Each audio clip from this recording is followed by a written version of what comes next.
Hello मेरे प्यारे बच्चों, तो क्या हाल चाल। आई होप कि आप लोग मस्त होंगे, तंदुरुस्त होंगे और आप लोगों की पढ़ाई भी बेहतरीन चल रही होगी। तो चलिए आज की वीडियो हम लोग देखेंगे जीव विज्ञान की, ठीक ना, यानी कि आप लोग को जो बायोलॉजी है उसकी वीडियो देखेंगे। और इसमें हम लोग ये देखने वाले हैं सेट नंबर 2 है ये, ठीक ना। ये देखिए 348 के आई और ये कौन सा है, सेट 2 है, ठीक है। सेट नंबर कौन सा, अनसॉल्व पेपर का ये सेट 2 है। और यहाँ पर जो है देखिए 7460012763 इस नंबर पर आप लोग कांटेक्ट करके 2020 से लेकर के 25 तक फिजिक्स केमिस्ट्री, ठीक है, फिजिक्स और केमिस्ट्री। और 22 से लेकर के 25 तक बायोलॉजी। और 2023 से लेकर के 25 तक मैथ और इंग्लिश का 2024 और 25 का इंग्लिश, ठीक है। इंग्लिश का सारा सब्जेक्ट आप लोग ले सकते हैं। सिर्फ कितने में, 200 रुपये में आपको मिल जाएगा, ठीक है। कितने में, 200 रुपये में आपको सारा सब्जेक्ट का सोल्यूशन मिल जाएगा। इतने साल का, यानी कि 2020 से 25 तक का सोल्यूशन मिलेगा। अगर आप लोग को लेना है तो आप लोग कांटेक्ट कर सकते हैं या फिर व्हाट्सएप पर मैसेज भी कर सकते हैं। तो चलिए चलते हैं। ये देखिए क्वेश्चन यहाँ तक हो चुका था। इसमें हमारे पास पेपर था तो हम पेपर से ही सॉल्व कराएं। तो यहाँ प्रश्न नंबर 4 तक हो चुका है। प्रश्न नंबर 5 देखना है। प्राथमिक एवं द्वितीयक लसिकाभ अंगों पर संक्षिप्त टिप्पणी लिखिए। तो देखिए यहाँ पर प्राथमिक एवं द्वितीयक लसिकाभ अंगों पर संक्षिप्त टिप्पणी लिखिए। तो प्राथमिक लसिकाभ अंग क्या होते हैं, यहाँ पर प्राथमिक लसिकाभ अंग है ये वे अंग होते हैं जहां पर लसिका कोशिकाओं, यानी कि इसको हम लोग बोलते हैं लिम्फोसाइट्स। क्या बोलते हैं, लिम्फोसाइट्स बोलते हैं। इनका क्या होता है, निर्माण और परिपक्वता होती है। वहां पर क्या होती है, इनका निर्माण होता है, वहां पर ये बनते हैं। और यहाँ पर ये परिपक्वता मतलब ये पकते हैं एकदम, मतलब बढ़िया तरीके से, पूरे तरीके से ये परिपक्व हो जाते हैं, ठीक है। मुख्य प्राथमिक लसिकाभ अंग है, ठीक है। ये क्या है, मुख्य प्राथमिक लसिकाभ अंग है। कौन कौन, अस्थि मज्जा हो गया। अस्थि मज्जा का मतलब आप लोग समझिए, यहाँ बी लिम्फोसाइट्स का निर्माण और परिपक्वता होती है। अस्थि मज्जा है, जो अस्थि मज्जा किसे कहते हैं, जैसे हड्डी आपकी है ना, हड्डी जब टूटती है तो उसमें एक चिपचिपा पदार्थ होता है, उसी को हम लोग क्या बोलते हैं, अस्थि मज्जा बोलते हैं, ठीक है। तो हड्डी के अंदर, हड्डी के बीच में पाया जाता है ये अस्थि मज्जा। थाइमस ग्रंथि, यहाँ टी लिम्फोसाइट, यहाँ पर बी लिम्फोसाइट, यहाँ पर टी लिम्फोसाइट का परिपक्व होना होता है, ठीक है। यानी कि यहाँ पर क्या होता है, बी लिम्फोसाइट परिपक्व होता है और निर्माण होता है, और यहाँ पर जो है थाइमस ग्रंथि में टी लिम्फोसाइट का परिपक्व होना होता है, ठीक है। विशेषताएं देखिए, ये अंग जन्मजात प्रतिरक्षा प्रणाली का हिस्सा होते हैं। ये अंग जो होते हैं ये जन्मजात से ही हमारे शरीर में होते हैं, ठीक है। जो अस्थि मज्जा हो गया और थाइमस ग्रंथि हो गई, इनका कार्य लिम्फोसाइट्स को प्रशिक्षित करना होता है, ठीक है। क्या होता है, इनका जो कार्य होता है, लिम्फोसाइट्स को क्या करना होता है, प्रशिक्षित करना होता है, ताकि वे आत्म और पराया को पहचान सके। वो क्या कर सके, आत्म और मतलब अपने को और पराये को क्या कर सके, पहचान सके, ठीक है। अब देखिए दूसरा है द्वितीय लसिकाभ अंग। तो द्वितीय लसिकाभ अंग क्या है, कह रहे ये वे अंग होते हैं जहां पर परिपक्व लिम्फोसाइट से एंटीजन से संपर्क करते हैं और प्रतिरक्षा प्रतिक्रिया उत्पन्न करते हैं। यानी कि ये वे जो होते हैं कि ये पूरे तरीके से परिपक्व हो गए होते हैं लिम्फोसाइट, और ये क्या करते हैं, एंटीजन से जो भी एंट्री होते हैं, यानी कि प्रति उनके, ठीक है, उससे क्या करते हैं, संपर्क करते हैं और ये प्रतिरक्षा प्रतिक्रिया उत्पन्न करते हैं, यानी कि अपने आप को रक्षा करने की क्रिया उत्पन्न करते हैं, ठीक है। मुख्य द्वितीयक लसिकाभ अंग है लसिका ग्रंथियां हो गई, तिल्ली यानी कि जिसको स्प्लीन बोलते हैं, ये टांसिल पेयर्स पैच है, ठीक है, अपेंडिक्स है आदि, ठीक है। और विशेषताएं इसमें देखिए, विशेषता क्या है, यह एंटीजन की पहचान और प्रतिरक्षा प्रतिक्रिया की शुरुआत के लिए उत्तरदायी होते हैं। इनमें लिम्फोसाइट्स, मैक्रोफेज और अन्य प्रतिरक्षा कोशिकाएं भी होती हैं, ठीक है। अब ये देखिए आपका ये प्रश्न नंबर 5 का क हो गया, ठीक है। प्रश्न नंबर 5 का ख देखिए है, कह रहा है कि उपयुक्त चित्र की सहायता से एक विशेष बायोगैस संयंत्र की संरचना का वर्णन करना है। तो ये देखिए 2024 में आया था, सेट नंबर 4 में है और प्रश्न नंबर 8 है। तो हम यहाँ पर निकाल कर रख लिए हैं और इसको हल करना है, मतलब आपको बताना है। तो देखिए यहाँ पर प्रश्न नंबर 8 में आया बायोगैस संयंत्र का सचित्र वर्णन। तो यहाँ पर देखिए बायोगैस संयंत्र है, इसमें एक टैंक यानी कि 10 से 15 फीट गहरा होता है, जिसमें अपशिष्ट एवं गोबर की कर्दम यानी कि गोबर की कर्दम, यहाँ पर देखिए क्या लिखा है, कर्दम यानी कि स्लरी। स्लरी का मतलब है जो गोबर का घोल होता है उसी को कहते हैं, ठीक ना, भरी जाती है। कर्दम के ऊपर एक सचल ढक्कन रखा जाता है और उसके ऊपर क्या होता है, एक ढक्कन बना करके सीमेंट का रखा जाता है। जैसे कि आपकी लैट्रिन वैट्रिन बाथरूम में जो उसका गड्ढा होता है, सोखता होता है, उसमें बना होता है, उस प्रकार से ये भी होता है, ठीक है। रखा जाता है सूक्ष्मजीवी सक्रियता के कारण टैंक में गैस बनती है और उसी उसमें मतलब सड़न जो होती है उसमें सूक्ष्मजीव पैदा होते हैं और उसी के कारण क्या होती है, उसमें क्या होती है, सक्रियता के कारण टैंक में गैस पैदा होती है, ठीक है। गैस बनती है जिससे ढक्कन ऊपर को उठता है, जिससे जो ढक्कन होता है ऊपर उठने लगता है। बायोगैस संयंत्र में एक निकास द्वार होता है। बायोगैस संयंत्र में एक निकास द्वार होता है जो एक पाइप से जुड़ा होता है, उसमें एक पाइप लगा दी जाती है। इसी पाइप की सहायता से घर में बायोगैस की आपूर्ति की जाती है और उसी की सहायता से घर में जो गैस या बायोगैस की क्या की जाती है, आपूर्ति की जाती है, ठीक है। उसके बाद देखिए उपयोग की गई कर्दम दूसरे निकास द्वार से बाहर निकाल दी जाती है, यानी कि जो उसमें उपयोग की जाती है कर्दम जो खराब हो जाती है, यानी कि जो गैस बनने के बाद जो बचती है, ठीक है, उसको दूसरे निकास द्वार से क्या किया जाता है, बाहर निकाल दिया जाता है और इसका प्रयोग जैव उर्वरक के रूप में किया जाता है, यानी कि खाद के रूप में इसका प्रयोग, खाद यानी कि खेतों में जो खाद गोबर की पड़ती है उसको, ठीक ना, उसका प्रयोग किया जाता है। ग्रामीण क्षेत्रों में गोबर बड़ी मात्रा में उपलब्ध हो जाता है, यानी कि इसके कहने का मतलब है कि गांव में ये ज्यादातर बनाया जा सकता है ये बायोगैस संयंत्र, क्योंकि गांव में क्या होता है, गोबर की मतलब संख्या जो होती है गोबर की बड़ी मात्रा में उपलब्ध हो जाता है गोबर वहां पर, ठीक है। नेक्स्ट पेज पर चलते हैं और यहाँ पर देखिए आपको चित्र बनाना है। चित्र बनाने के लिए हम आपको ये जब वीडियो एडिट करेंगे तो उसमें आपको चित्र दे देंगे, ठीक है। आप लोग देख लीजिएगा चित्र और चित्र बना लीजिएगा। आप देखते हैं आगे भी इसमें कुछ लिखा हुआ है।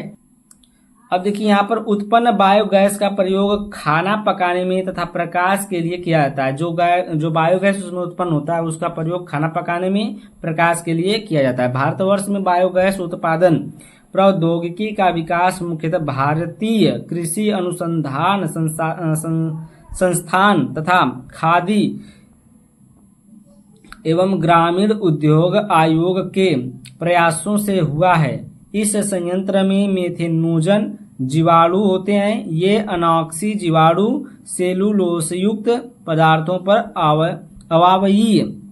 अवायवीय परिस्थितियों में विकसित होते हैं और उपापचय के फलस्वरूप कार्बन डाइऑक्साइड, हाइड्रोजन तथा मीथेन गैस उत्पन्न होती है, ठीक है। इन गैसों के मिश्रण को बायोगैस या गोबर गैस भी कहते हैं। बायोगैस में प्रयुक्त मीथेन गैस होती है, ठीक है। जो बायोगैस में प्रमुख होती है, प्रमुखता क्या होती है, मीथेन गैस होती है। मीथेन गैस से हमारा जो गैस चलता है, ठीक है, इसी कारण उसमें बायोगैस गोबर से ही बनता है, ठीक है। आगे चले हम लोग नेक्स्ट क्वेश्चन पर। तो हम लोगों का जो नेक्स्ट क्वेश्चन है ये देखिए प्रश्न नंबर 5 का ग, निम्न पर संक्षिप्त टिप्पणी लिखिए। कौन कौन है, टीकाकरण और जैव उर्वरक।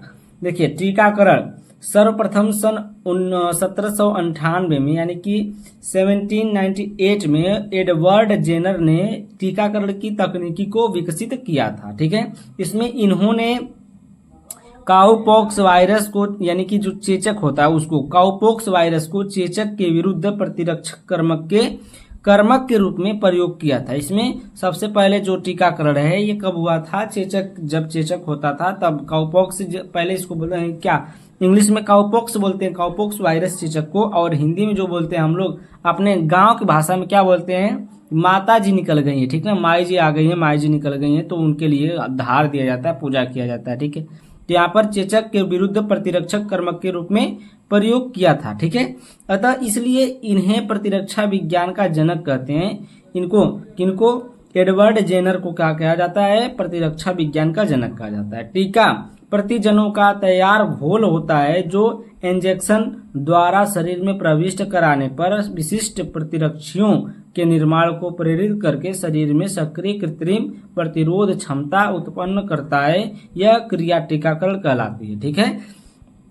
यही क्रिया क्या कहलाती है? टीकाकरण कहलाती है, जो इंजेक्शन द्वारा इसको क्या किया जाता है? दिया जाता है। ठीक है, और इसमें देखिए इसमें क्या किया जाता है, और ये जो चेचक होती है ना, चेचक कई प्रकार की होती हैं। तो इसमें एक एकदम महीन महीन वाली होती हैं, और एक थोड़ा सा बड़ी होती हैं, और एक छोटा छोटा होती हैं, और एक एकदम बड़ा बड़ा इतना बड़ा बड़ा होता है, और एक छाला वाला होता है। ठीक है, मतलब कई प्रकार के होते हैं। जो छाला वाला हो जाता है वो जल्दी सही नहीं होता है, मतलब कभी कभी इसमें मृत्यु भी हो जाती है। चेचक बहुत खतरनाक चीज होती है। ठीक है, और यहाँ पर देखिए जैव उर्वरक के बारे में देख लेते हैं। जैव उर्वरक प्रायः सूक्ष्मजीव होते हैं, जैसे जीवाणु आदि, जो भूमि में रहकर मृदा की उर्वरता को बढ़ाते हैं तथा वायुमंडल से नाइट्रोजन का स्थिरीकरण करते हैं। जैव उर्वरक तो आप लोग सुने, जैव उर्वरक मतलब क्या? मतलब भूमि को जो सही बनाए। ठीक है, भूमि की उर्वरता को बढ़ाए, भूमि में पैदावार बढ़ाए। तो क्या हो गया? ये एक प्रकार के सूक्ष्म जीव होते हैं। ठीक है, जो क्या करते हैं? हमारे भूमि में आकर के हमारी पैदावार को बढ़ावा देते हैं। हमारे जो गेहूं चावल जो भी पैदा होते हैं उनको क्या करते हैं? बढ़ोतरी मतलब देते हैं। ठीक है, और ये क्या करते हैं? वायुमंडल से नाइट्रोजन का स्थिरीकरण भी करते हैं। और ये जैसे सहजीवी जीवाणु, राइजोबियम हो गया। ठीक ना, सहजीवी जीवाणु क्या है? सहजीवी है। राइजोबियम क्या है? सहजीवी है। लेग्यूमिनस पौधों के साथ रहता है। जो ये राइजोबियम है ये सहजीवी है। ये किसके साथ रहता है? लेग्यूमिनस पौधों के साथ रहता है। ठीक है, उसके बाद प्रश्न नंबर 5 का घ देखिए। चिकित्सा में पुनर्योगज डीएनए तकनीकी के अनुप्रयोगों का वर्णन कीजिए। तो देखिए, दो अलग अलग स्रोतों से लिए गए डीएनए को जोड़कर बनाया गया नया डीएनए पुनर्योगज डीएनए कहलाता है। यानी कि पुनर्योगज डीएनए कहिए चाहे आनुवंशिक इंजीनियरिंग कहिए, ये बात एक ही है। ठीक है, तो इसमें क्या कर रहा है कि दो अलग अलग स्रोतों से, यानी कि दो अलग अलग, मान लीजिए दो अलग अलग मनुष्य से लिया गया जो डीएनए होता है, उस डीएनए को एक महिला में प्रविष्ट कराया जाता है, और उसी को क्या कहते हैं? पुनर्योगज डीएनए कहते हैं। और इस विधि को पुनर्योगज डीएनए तकनीकी कहते हैं। इनके जुड़ने की प्रक्रिया को पुनर्योजन कहा जाता है। ठीक है, शैवाल का डीएनए प्लस धान का डीएनए, दोनों देखिए यहाँ पर शैवाल का डीएनए लिया गया, प्लस में यहाँ पर क्या? और धान का डीएनए लिएगा। जब दोनों का डीएनए लिया गया तो इसको हम जब मिल गया दोनों, तो ये उसको बोलेंगे पुनर्योगज डीएनए। ठीक ना, उद्देश्य आनुवंशिक पदार्थ का कृत्रिम संश्लेषण, दो अलग अलग जीनों के डीएनए खंडों को जोड़कर नया डीएनए बनाना। देखिए ध्यान से, यहाँ पर दिख नहीं रहा था आप लोगों को, नया अलग अलग जीनों के डीएनए खंडों को जोड़कर नया डीएनए बनाना, डीएनए की मरम्मत, या कह सकते हैं डीएनए में कुछ न्यूक्लियोटाइड को हटाकर जोड़कर या विस्थापित करके इच्छित संरचना वाले, यहाँ पर देखिए इच्छित संरचना वाले, यहाँ पर देखिए इच्छा के अनुसार यहाँ पर संरचना दी जाती है उसकी। ठीक ना, तो इच्छित संरचना वाले नए डीएनए अणुओं का संश्लेषण करके जीवधारियों में इच्छित गुणों का समावेश करना जेनेटिक इंजीनियरिंग का ध्येय है। ठीक है, यानी कि इसको जेनेटिक इंजीनियरिंग भी कहा जाता है और आनुवंशिक इंजीनियरिंग भी कहा जाता है, और क्या कहा जाता है? इसको पुनर्योगज डीएनए भी कहा जाता है। ठीक ना, तकनीकी। अब देखिए उपयोगिता, इसको देख लेते हैं। इसकी उपयोगिता क्या है? इस विधि द्वारा आनुवंशिक वैज्ञानिक जीन की संरचना में सुधार करके अथवा विकृत जीन को सामान्य जीन द्वारा विस्थापित करके आनुवंशिक रोगों से मानव जाति को मुक्ति दिला सकेंगे, अथवा मानव द्वारा उपयोग में आने वाले पादपों और जंतुओं की नस्लों का सुधार कर सकेंगे। यानी कि कह रहा है कि जो जीन होते हैं, जो खराब, मतलब जो खराब डीएनए होता है, यानी कि जिसमें गुण खराब होते हैं, उस खराब गुण को निकाल करके उसका सही गुण उपयोग में आएगा। दो ऐसे डीएनए लिए जाएंगे, दो ऐसे जीवों का डीएनए लिए जाएंगे जिसमें जो खराब गुण होगा, खराब को निकाल कर सही वाला जोड़ दिया जाएगा। तो जो अगला डीएनए, जो पुनर्योगज डीएनए बनेगा, वो क्या हो जाएगा? उसकी नस्ल एकदम मस्त नस्ल की, मतलब जंतु होंगे या फिर पादप होंगे। ठीक है, ये अब जंतुओं में ही नहीं, मनुष्यों में भी हो रहा है। ठीक है, प्रश्न नंबर 6 देखिए। प्रश्न नंबर 6 का क्या है? उपयुक्त उदाहरण के साथ सहज प्रतिरक्षा एवं उपार्जित प्रतिरक्षा में विभेद कीजिए।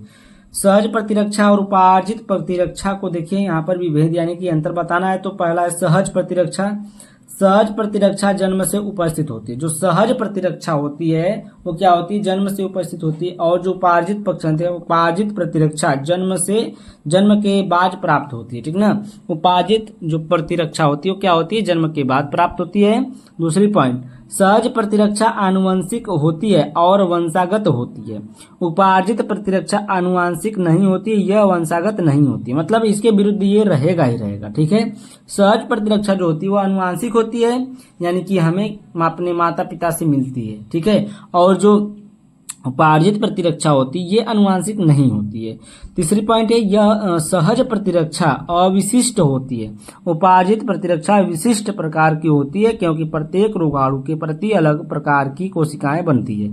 यानी कि इसमें क्या होती है, जो उपार्जित प्रतिरक्षा होती है यह विशिष्ट प्रकार की हो सकती है, यानी कि कई प्रकार की होती है। और इसमें क्या होता है, जो रोगाणु होते हैं इसमें अलग प्रकार की कोशिकाएं बनाती हैं, ठीक है।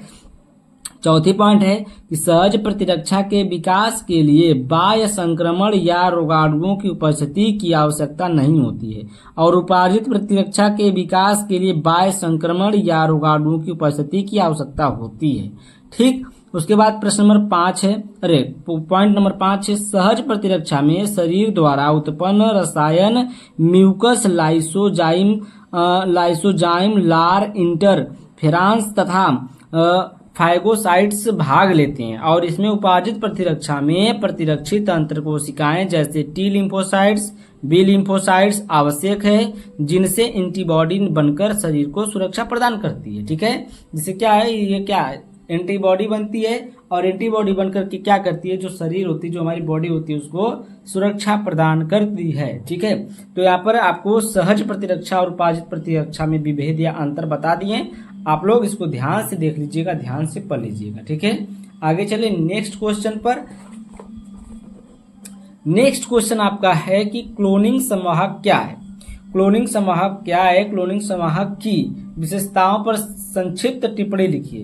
क्लोनिंग संवाहक वांछित जीन को ले जाने के लिए वाहन के रूप में काम करती है। जो क्लोनिंग संवाहक है यह वांछित यानी कि जीन को ले जाने के लिए वाहन के रूप में क्या करती है, यह एक कह सकते हैं टेम्पू या रिक्शा के रूप में काम करती है, वाहन के रूप में कार्य करती है, यानी कि ले जाने कार्य कर रही है। क्लोनिंग प्रक्रिया के दौरान यह वांछित जीन को पोषी कोशिका में ले जाता है। प्लाज्मिड जीवाणु भोजी, ये देखिए प्लाज्मिड है और जीवाणु भोजी, और कास्मिड वायरस किसी उच्च जीव की कोशिका वगैरह क्लोनिंग के लिए संवाहक के रूप में इस्तेमाल किए जाते हैं। जो क्लोनिंग के लिए कौन से, प्लाज्मिड है, जीवाणु भोजी है, कास्मिड वायरस है, ये जो जीव है, ये कोशिका, ये सब जितने भी हैं ये क्लोनिंग संवाहक के रूप में कार्य करते हैं, ठीक है, इस्तेमाल किए जाते हैं। इनका विशेषताएं देख लीजिए, विशेषता भी इसमें पूछिए तो विशेषता भी देख लीजिए। संवाहक एक डीएनए अणु होते हैं। ये क्या होता है, संवाहक एक प्रकार का डीएनए अणु होता है। इसमें क्लोन करने के लिए डीएनए खंड को जोड़ा जाता है। इसमें क्या जोड़ा जाता है, डीएनए खंड को जोड़ा जाता है। संवाहक में प्रतिकृत का मूल होना चाहिए ताकि वह बेजबान कोशिका के अंदर स्वयं प्रतिकृत बना सके। इसमें चौथी पॉइंट है, इसमें एंटीबायोटिक प्रतिरोध जीन के साथ चयन योग्य मार्कर होना चाहिए, यानी कि इसमें क्या होना चाहिए, एंटीबायोटिक प्रतिरोध जीन का साथ चयन होना चाहिए, ठीक है। पांचवी पॉइंट, इसका आकार छोटा होना चाहिए ताकि इसे बेजबान कोशिका के अंदर आसानी से एकीकृत किया जा सके। और छठी पॉइंट है, इसमें एकाधिक क्लोनिंग स्थल होने चाहिए, ठीक ना। इसमें क्या होना चाहिए, एकाधिक यानी कि एक से अधिक क्या होना चाहिए, इसमें स्थल होने चाहिए, क्लोनिंग स्थल होने चाहिए, ठीक। सातवीं पॉइंट, इसे यूकेरियोटिक और प्रोकैरियोटिक प्रणालियों के अंतर्गत काम करना चाहिए। इसे कैसे कार्य करना चाहिए, यूकैरियोटिक और प्रोकैरियोटिक प्रणालियों के अंतर्गत काम करना चाहिए। प्रश्न नंबर 6 का ग देखिए, पारजीनी जंतु क्या है। देखिए प्रश्न नंबर 6 का ग क्वेश्चन है, कह रहा है कि पारजीनी जंतु क्या है, पारजीनी जंतुओं से होने वाले लाभों का संक्षेप में वर्णन कीजिए। पारजीनी जंतु वे सूक्ष्मजीव, ये एक प्रकार क्या है, सूक्ष्मजीव। वे सूक्ष्मजीव जैसे बैक्टीरिया कवक होते हैं, जैसे बैक्टीरिया और कवक होते हैं उसी प्रकार से ये एक प्रकार का सूक्ष्मजीव है जिनका प्रयोग जैव प्रजनन की क्रियाओं में किया जाता है, विशेष रूप से कृषि, उद्योग और जैव प्रौद्योगिकी में। ठीक है, ये क्या एक प्रकार का सूक्ष्मजीव है जिसका उपयोग हम लोग कब करते हैं, जैव प्रजनन यानी कि किसी की प्रजनन क्षमता को बढ़ाने के लिए किया जाता है, जैसे कृषि के रूप में किया जा सकता है, उद्योग के रूप में किया जा सकता है। ठीक है, तो ये आपका जैव प्रजनन के रूप में इसका उपयोग किया जाता है। पारजीवी जंतुओं से होने वाले लाभ, पारजीवी जंतुओं से होने वाले लाभ देख लेते हैं हम लोग। देखिए, पहला है जैविक उर्वरकों में उपयोग। पारजीवी जीव मिट्टी की उर्वरता बढ़ाने में सहायक होते हैं, जैसे कि राइजोबियम जीव को वायुमंडलीय नाइट्रोजन को स्थिर करता है। ठीक ना, तो जैविक उर्वरकों में इसका उपयोग किया जाता है।